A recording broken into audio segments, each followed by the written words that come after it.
Hello friends, তোমরা সবাই কেমন আছো? আমি খুব ভালো আছি। আর অনেক দিন পর একটা লং ভিডিও নিয়ে চলে আসলাম আবার।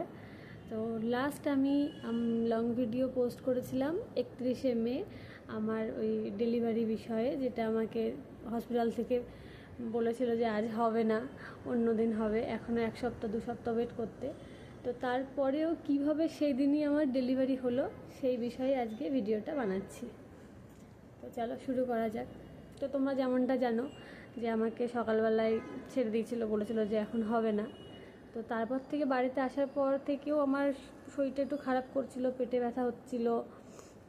বললাম ওকে, আমার হাজব্যান্ডকে বললাম, তো বললো যে ঠিক আছে দেখো, কিছুক্ষণ দেখো, তারপর না হয় যাওয়া যাবে।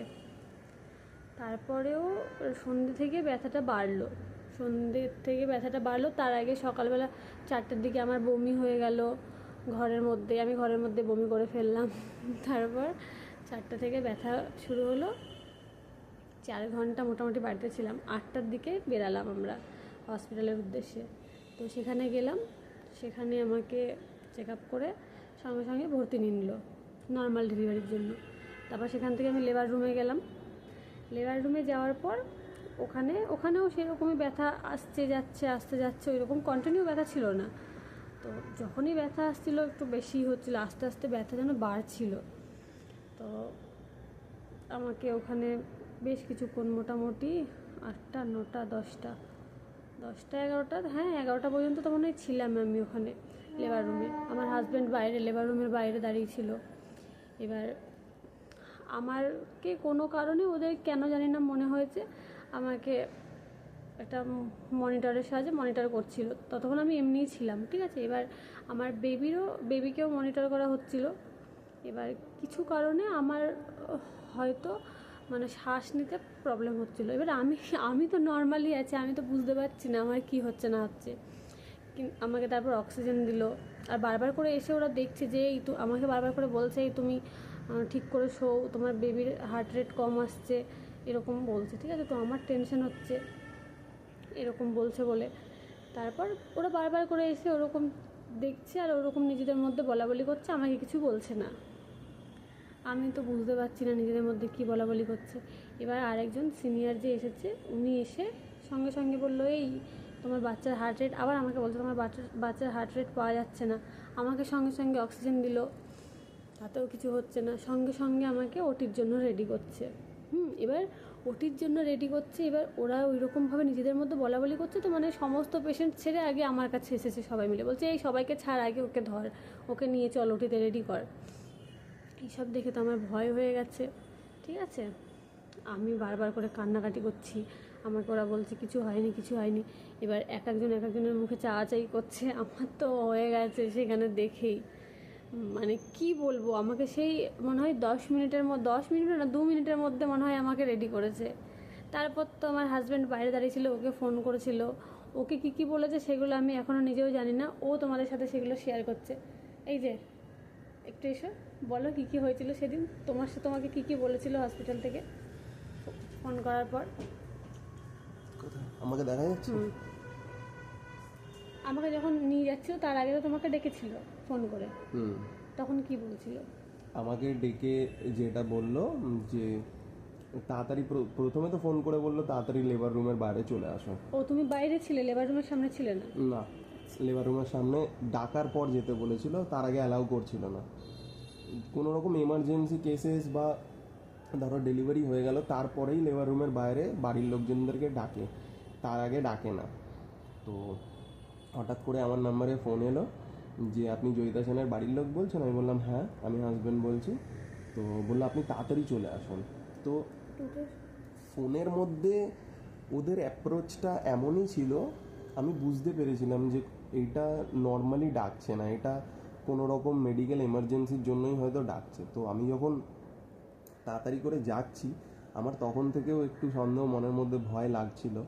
তো যাই হোক, যখন লেবার রুমের বাইরে আমি গেলাম, গিয়ে ওখানে আওয়াজ করলাম, নক করলাম, তারপর আমি মুখটা বাড়িয়ে যখন দেখি ডাক্তাররা রীতিমতন এদিক ওদিক ছোটাছুটি করছেন, ওয়ারিড এত। ওটা দেখে আমি আরও টেনশন হয়ে গেছি। তারপর আমার কাছে একজন এলেন, আপনি জয়িতা সেনের বাড়ি লোক? বললাম হ্যাঁ। বলছে এক্ষুনি আপনার ওয়াইফের সি সেকশন করাতে হবে, বাচ্চা স্ট্রেসের মধ্যে রয়েছে, আর আপনার ওয়াইফ হাঁপিয়ে গেছে, পুশ করার কোনো পজিশনে নেই। তা আমি তো মানে শুনে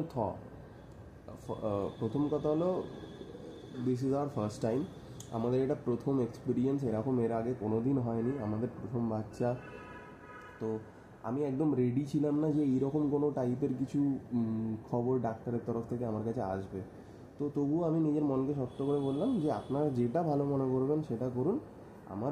আমি যদিও এখন এই কথাটা বলা উচিত না, আমাদের বাচ্চা এখন ভালো আছে, আমাদের কাছে আছে, সেই সময় আমি বলেছিলাম যে my wife is my first priority, তো ওকে দেখবেন ফার্স্ট, তারপর চেষ্টা করবেন যেন দুজনেই সুস্থ থাকে, বাট ওয়াইফকে ঠিক রাখবেন, ওর যাতে কোনো ক্ষতি না হয়।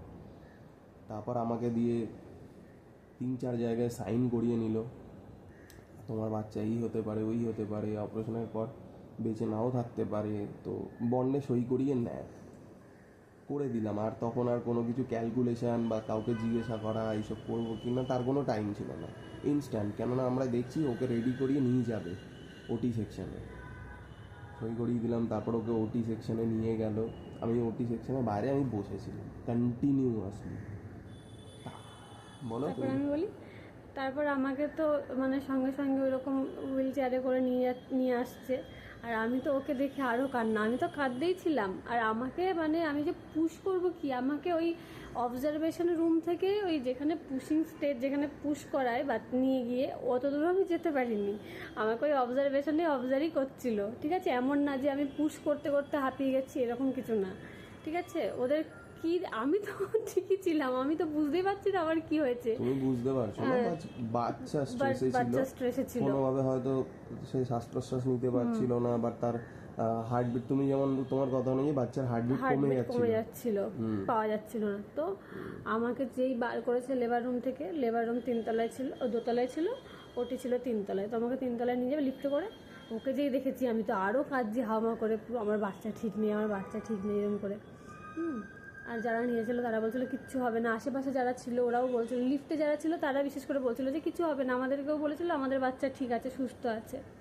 তো যাই হোক, তারপর লেবার মানে ওটি রুমে নিয়ে গিয়ে ওখানেও আমি কাঁদছি। আর ওখানে যে ম্যাডাম আমার সিজার করেছে তিনি আমাকে বলছে কিছু হবে না, কিছু হবে না, দেখো এক্ষুনি হয়ে যাবে। তারপর তো আমাকে যেরকম প্রসেস করালো, বাচ্চা হলো। তারপর বলো। তারপর আমাকে মোটামুটি 20 মিনিট পর, 15-20 মিনিট, বেশি টাইম নেয়নি, আমাকে ডাকলো, আমাকে দেখালো। আমি ফার্স্ট টাইম দেখলাম আমার মেয়েকে। আমাকেও দেখিয়েছিল, বলো কি হয়েছে, আমি বললাম মেয়ে। তো আমি একটু রিল্যাক্সড হলাম ওকে দেখে। আর বাচ্চাকে ওরা, যে নার্স ছিলেন তিনি কোলে করে এনে আমার কাছে এনে দেখিয়েছেন, তখন আমি বুঝতে পারলাম যদি সেরকম কোনো প্রবলেম থাকতো তাহলে হয়তো কোলে করে দেখাতো না, বা সেই সময় ইমিডিয়েট এসএনসিইউ বা এনআইসিইউতে ট্রান্সফার করতো, তো সেই সময় কোনো কিছু পড়েনি। তো আমাকে কোলে করে এনে আমাকে দেখালো যে মেয়ে হয়েছে, আমি নিজে দেখলাম। দেন আমাকে একটা মানে ওদের কাগজে সই করতে হলো, মানে আমি যে দেখলাম, আমি যে একজন জীবিত মেয়ে বাচ্চা দেখলাম, তো সেইটারই একটা বানানো ছিল ডিক্লারেশন, সেখানে আমি সই করলাম। ব্যাস, তারপর আরও আধা ঘন্টা, হাফ অ্যান আওয়ার, 40 মিনিট পর ওকে বার করলো ওটি রুম। আমাকে 2টোর সময় বার করেছে। ওই যাই হোক, হ্যাঁ 1 ঘন্টা পর আরও বার করলো। আমার একটু সময় লেগেছিল।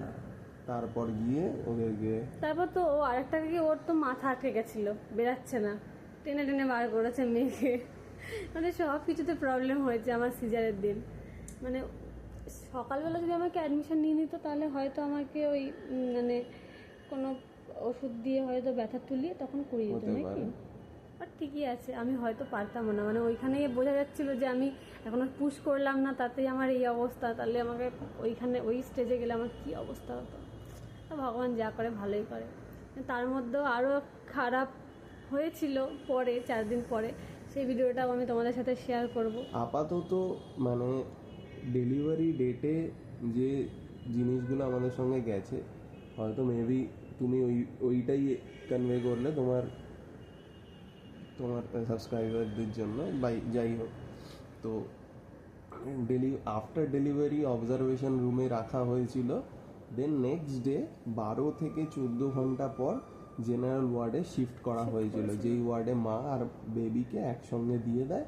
এবার মা আস্তে আস্তে বেবিকে ফিট করাতে পারে, কেননা প্রথম 24 ঘন্টা সিজারের পর মা ওখানেও আমাকে ফিট ওখানে করিয়েছিল। দিয়েছিল, বাট সেইভাবে পসিবল হয় না, যার জন্য অবজারভেশন রুমে আলাদাভাবে রাখা হয় সি সেকশন মাকে আর বেবিকে, যে ওই সময় যদি কোনো প্রবলেম হয় মানে ইনস্ট্যান্ট অ্যাটেনশনটা পাবে। জেনারেল ওয়ার্ডে তো একটু দেরি হতে পারে, তো যার জন্য ওই দিনটা ওইভাবে কেটে গেছে। নেক্সট ডেতে ওদেরকে জেনারেল বেডে ওদেরকে ট্রান্সফার করা হয়েছিল। 12 ঘন্টা পর অনেক ঘটনা ঘটেছে যেগুলো মানে আমাদের দুজনের জন্য পার নাড়িয়ে করা, দিয়েছিল আমাদের। হ্যাঁ আমাদের লাইফ নাড়িয়ে দিয়েছিল। মানে আমরা খুব হতাশ হয়ে গেছিলাম একটা টাইমের পর, মানে খুবই বাজে খুবই বাজে। ওই ফেজটা যে আমরা কাটিয়ে আসতে পেরেছি, আজকে তোমাদের সঙ্গে কথা বলতে পারছি, মেয়ের ভিডিও পোস্ট করছি, মানে ভগবানের আশীর্বাদ। এখনো কিছু সমস্যা রয়েছে, বাট সেটা Normal, মিনিমাল minimal, সমস্যা, হ্যাঁ। সেটা অনেকেরই হয়, ঠিক আছে। বাট সেই সময় যে সমস্যাগুলো হয়েছিল সেটা প্রচণ্ড টাফ ছিল আমাদের সিচুয়েশনগুলোকে ওভারকাম করা, বিশেষ করে যখন একটা ছোট বাচ্চা ওই প্রসেসের মধ্যে ওই ফেজের মধ্যে দিয়ে যায়, সেখানে ওকেও ওই সময়, যার জন্য আমাদের 3 দিন পর ডিসচার্জ ছিল, সেখানে ওকেও হসপিটালে 11 দিন কাটাতে হয়েছে। ও সামনে থেকে সেই ফেসটাকে দেখেছে, আমাকে তো অ্যালাউ করেনি, বাট আমি মেন্টালি ফিজিক্যালি প্রচণ্ডভাবে মানে ডিস্ট্রয় হয়ে গেছিলাম। সেটা এই এক ভিডিওতে অত বড়, প্রচুর বড় ভিডিও হয়ে যাবে, প্রচুর বড় হয়ে যাবে, মানে তো 30 মিনিট 40 মিনিটের ভিডিও হয়ে যাবে, তো এটা পরের ভিডিওতে আমরা ডিসকাস করব। আপাতত আমাদের কন্যা সন্তান হয়েছে, আমরা আমাদের ফ্যামিলি, আমরা নিজেরা সবাই খুব হ্যাপি। আর ও যে এখন সুস্থ আছে এটা আরো বড় মানে ভালো, এতে আরো আমরা খুব হ্যাপি। ওকে একবার ভিডিও একটু দেখিয়ে দাও। তো ঘুমোচ্ছে এখন, কি হবে এই তো ওপর দিকে তুলে, এই যে আমাদের ছোট্ট পুচকি ঘুমাচ্ছে। চলো টাটা, সবাই ভালো থাকবে। আচ্ছা এইটুকুই। আর যেটা শেয়ার করবো বললাম ওটা অন্য ভিডিওতে কিছুদিন পর আবার পোস্ট করবো। প্লিজ তোমরা সাপোর্ট করো, এটা আমার চ্যানেল না, আমি যদিও চ্যানেল আমি কিছু মানে ইউটিউবে আমি সেইভাবে নেই, আমি টাইম দিতে পারি না। আমিও ইউটিউব চ্যানেল খুলেছিলাম, বাট হয়ে ওঠেনি। ওর পক্ষে একটু টাইম দিতে পারে, এখন একটু কম টাইম দিতে পারছে, ভিডিও পোস্ট অনেক কম আসছে, যেহেতু সবে ও মা হয়েছে, আর অনেক কিছু রেসপন্সিবিলিটিস আছে। একটু বড় হয়ে গেলে হয়তো ওর যখন হাতটা খুলে যাবে, তখন আস্তে আস্তে ভিডিও খুব মানে দিতে থাকবে এভরিডে বেসিস। বাট একটু সাপোর্ট করো, তোমরা সবাই সঙ্গে থেকো, একটু চ্যানেলটা যারা না সাবস্ক্রাইব করে দেখছো সাবস্ক্রাইব করে দিও, একটু হেল্প করো। যদি ওকে হেল্প করো, ও যদি গ্রো করতে পারে, তাহলে সত্যি আমাদের একটু উপকার হয়, মিথ্যা কথা বলবো না, সবারই উপকার হয়। ভাওতাবাজি না যে শুধুমাত্র মানে এসেছি টাইম পাস করতে, বা মেয়েকে দেখিয়ে বা আমাদের ঘটনা শুনিয়ে, যে এগুলো কিছু না, প্রপার কাজ করতে এসছে ও। একটু সাপোর্ট যদি তোমরা করো, একটু প্রত্যেকটা ভিডিও ভালো করে দেখে লাইক করে সাবস্ক্রাইব করে দাও, তাহলে খুবই ভালো হয়। মেয়ে উঠে গেছে, মেয়েকে খাওয়ানোর টাইম হয়ে গেছে, চলো টাটা, বাই, ভালো থেকো সবাই।